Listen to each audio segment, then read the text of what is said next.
grew up in a wonderful home with two dedicated and loving parents, one of 5 brothers and sisters.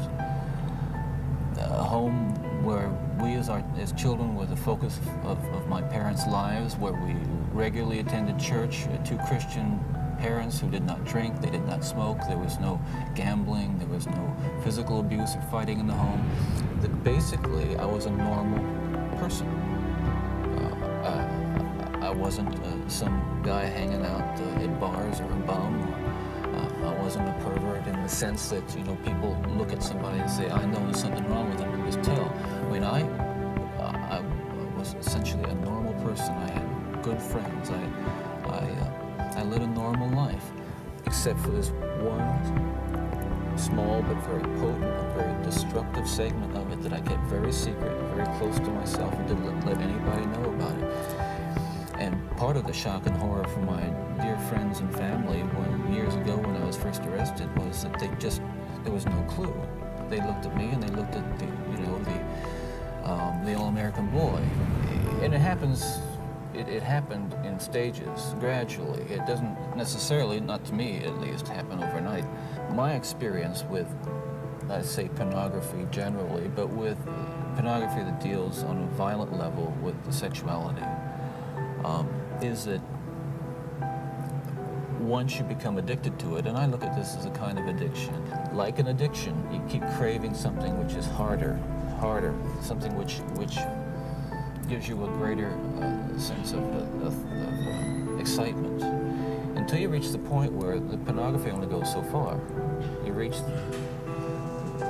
that jumping off point where you begin to wonder if maybe actually doing it will give you that which is beyond just reading about it or looking at it. Listen, I'm no social scientist, and I haven't done a survey. I mean, I don't pretend that I know what John Q. Citizen thinks about this.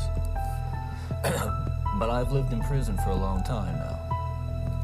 And I've met a lot of men who were motivated to commit violence just like me. And without exception, every one of them was deeply involved in pornography, without question, without exception, deeply influenced and consumed by an addiction to pornography. There's no question about it. The FBI's own study on serial homicide shows that the most common interest among serial killers is pornography. Those of us who have been so much influenced by violence in the media, in particular pornographic violence, are not some kinds of inherent monsters. We are your sons and we are your husbands. And we grew up in regular families, and pornography can reach out and snatch a kid out of any house today. He snatched me out of my home. They snatched me out of my home 20, 30 years ago. And as diligent as my parents were, and they were diligent in protecting their children, and as good a Christian home as we had, and we had a wonderful Christian home, there is no protection against the kinds of influences that are loose in the society that